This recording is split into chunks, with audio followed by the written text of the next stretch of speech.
Hola, ¿qué tal? En este capítulo vamos a hablar de un mecanismo de suma importancia para el funcionamiento de nuestra célula y en particular para un grupo de células que les vamos a denominar células excitables.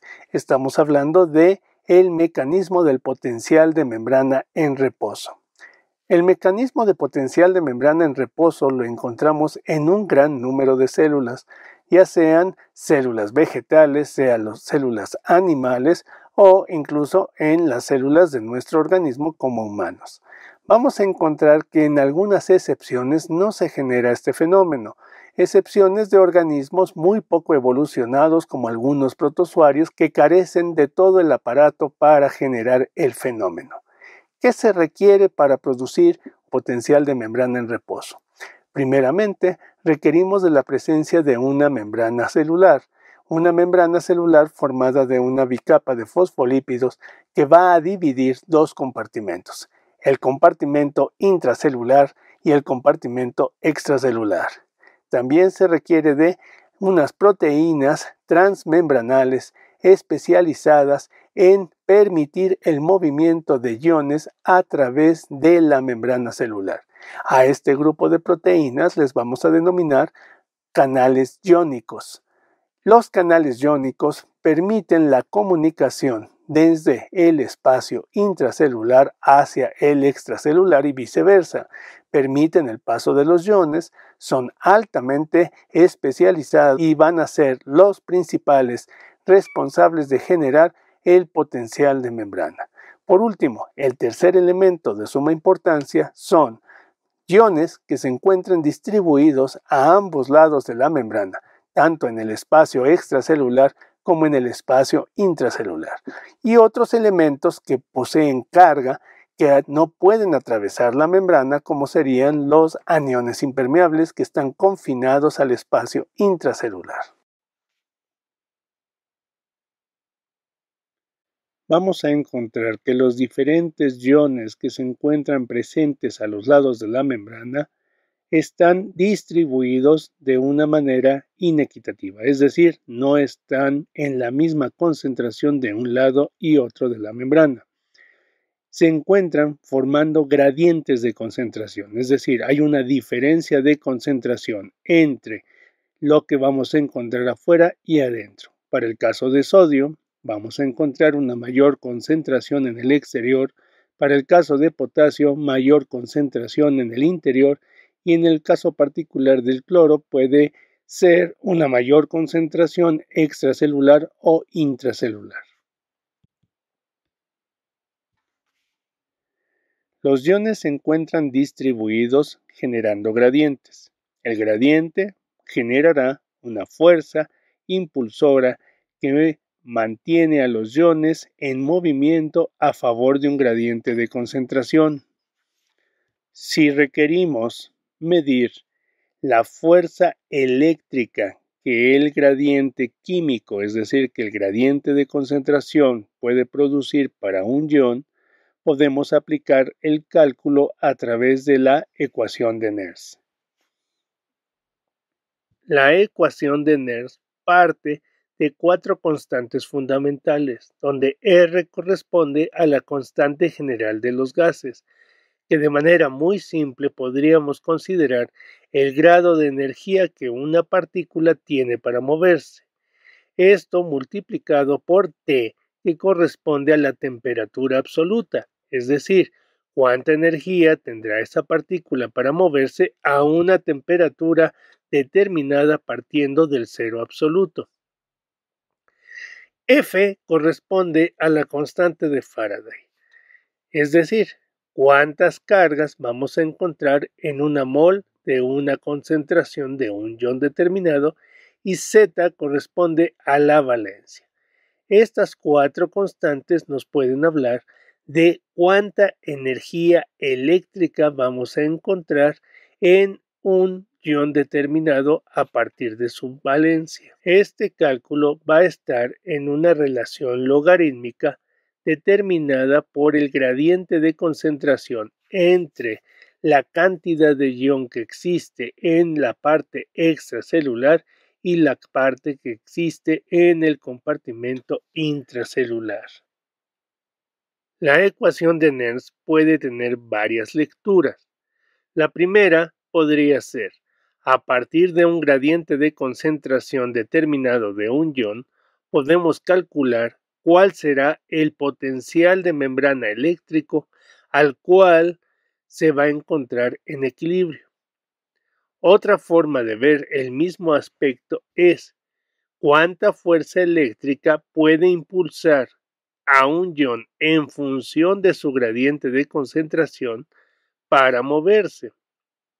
Y la tercera vertiente: cuánta fuerza eléctrica se requeriría para evitar que el ion se mueva a partir de un gradiente de concentración.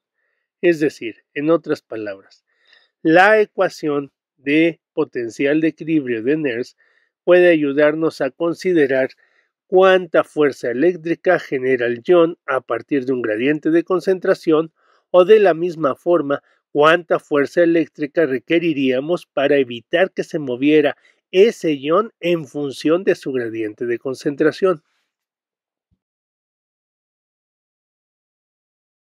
En este punto surge una pregunta de la mayor importancia.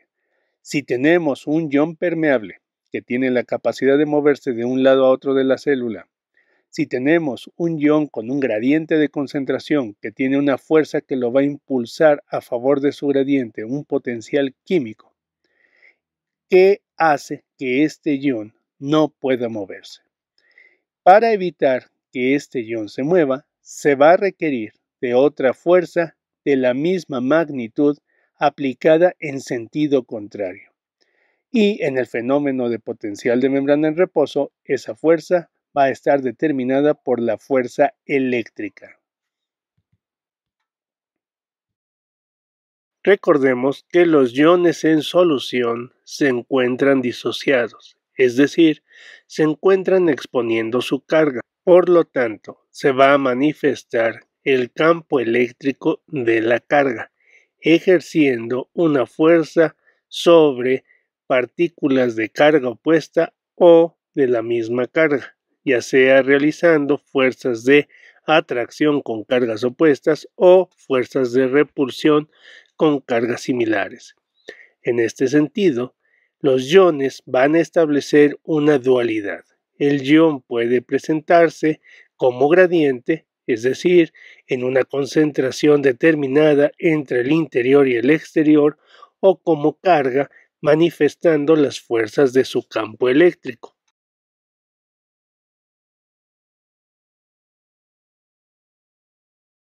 Existen una serie de elementos que poseen carga eléctrica y que se encuentran confinados al interior de la célula. A estos elementos les vamos a denominar aniones impermeables y que son los principalmente responsables de generar un fenómeno electroquímico que le vamos a denominar potencial de membrana en reposo. Potencial de membrana en reposo no se refiere a una diferencia de cargas, se refiere específicamente a una diferencia en las fuerzas que generan las cargas a ambos lados de la membrana. Cuando existe una diferencia de cargas, está rompiéndose el equilibrio y ya no se encuentra la célula en reposo. Equilibrio de Donan. Un equilibrio que busca el principio de electroneutralidad. Es decir, tenemos en nuestra célula un equilibrio de cargas en el interior y en el exterior. Vuelvo a repetir, esto es de suma importancia. El potencial de membrana en reposo busca el principio de electroneutralidad, en donde la cantidad de aniones y de cationes fuera de la célula, la cantidad de aniones y cationes dentro de la célula se encuentran equilibrados y la relación de aniones y cationes dentro y fuera de la célula es muy semejante. A esto le denominamos principio de Donan, en donde en este fenómeno existe un doble equilibrio de Donan en cada compartimento y entre el compartimento extracelular e intracelular. El potencial de membrana en reposo depende esencialmente de los gradientes de concentración y del factor determinante también, que sería la permeabilidad iónica. La permeabilidad iónica la van a estar dando las proteínas transmembranales encargadas de permitir o no el paso de los iones de un compartimento al otro. Si en la célula no existe permeabilidad, no vamos a encontrar la manifestación de las fuerzas generadas por los gradientes químicos, por los gradientes de concentración. Habíamos hablado en un principio de que en la naturaleza existen excepciones, como en el caso de protozoarios muy poco evolucionados que carecen de canales iónicos. En estos seres vivos no encontramos la generación de un potencial de membrana en reposo debido a que únicamente poseen una membrana sin canales. Al no haber una comunicación que permita la manifestación de las fuerzas que se dan en las diferencias de concentración entre el interior y el exterior, no se puede generar este fenómeno. En este caso, las cargas negativas ejercerán una fuerza negativa con uno de los principales iones que quieren salir. En nuestro modelo estamos poniendo al potasio con una mayor concentración en el interior y una menor concentración en el exterior. En este ejemplo, el potasio es un ion permeable, es decir, no tendría problema para atravesar la membrana a través del canal iónico. Sin embargo, las cargas negativas que se encuentran en el interior de la célula a partir de los aniones, ya sean permeables o no permeables, van a ejercer una fuerza sobre las cargas positivas del potasio, reteniéndolo en el interior. En este caso, vamos a encontrar que la fuerza química, es decir, el potencial de difusión que quiere impulsar al potasio a salir, es contrarrestado con una fuerza eléctrica, es decir, la atracción de los campos eléctricos negativos sobre el potasio para evitar que éste se mueva.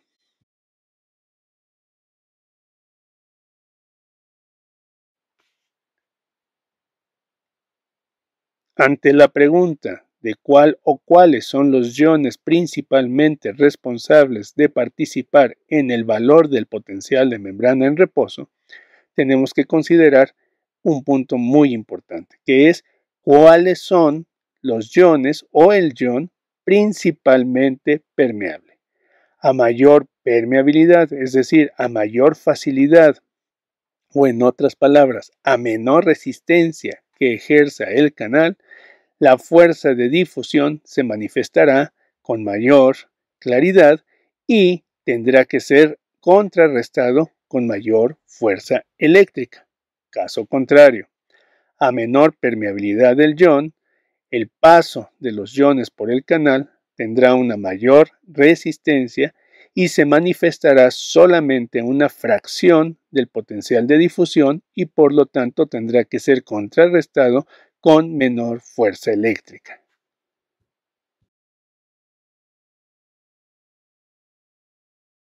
Por último, en el caso de un tipo de células particulares que les vamos a denominar células excitables, que vamos a encontrar en tres tipos principales: en las neuronas, en los músculos con sus tres variedades: músculo esquelético, músculo liso y músculo cardíaco, y en algunas células endócrinas como las células de los islotes pancreáticos y las células de la adenohipófisis.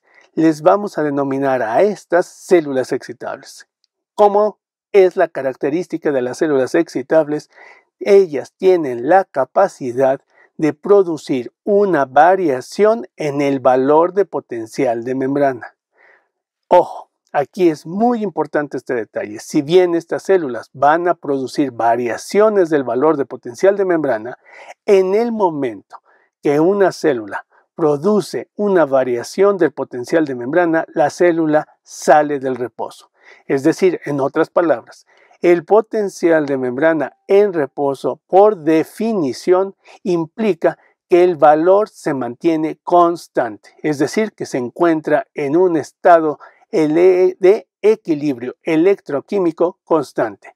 Cuando se rompe el equilibrio, se pone de manifiesto las fuerzas, se genera un trabajo eléctrico o químico, se movilizan los iones, se rompe el equilibrio de electroneutralidad y la célula va a generar una señal eléctrica que le podemos denominar el potencial de acción.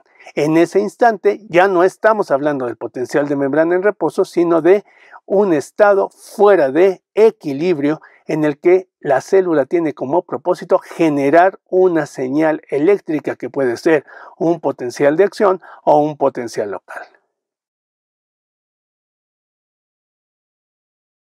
El día de hoy hemos visto los distintos mecanismos involucrados en la generación del potencial de membrana en reposo.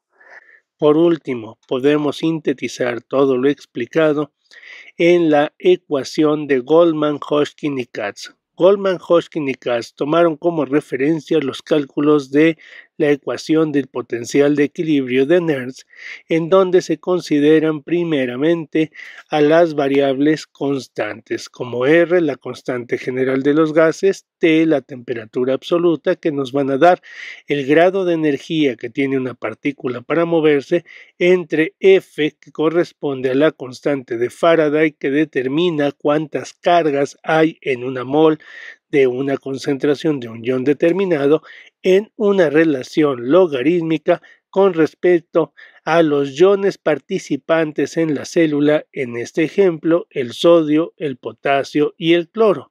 Sin embargo, hay una adición en esta fórmula, en este cálculo, que va a estar dado por la permeabilidad. La permeabilidad determinará que tanto la fuerza química, el potencial de difusión, se podrá expresar, es decir, si la permeabilidad es de 1, en otras palabras, si la permeabilidad implica que el ion puede moverse libremente de un lado a otro de la membrana, se manifestará totalmente su potencial químico. Sin embargo, si tenemos un ion con permeabilidad de 0.0001, es decir, con una gran resistencia, con una muy poca o muy baja permeabilidad, se manifestará una fracción mínima del potencial químico que quiere impulsar al ion.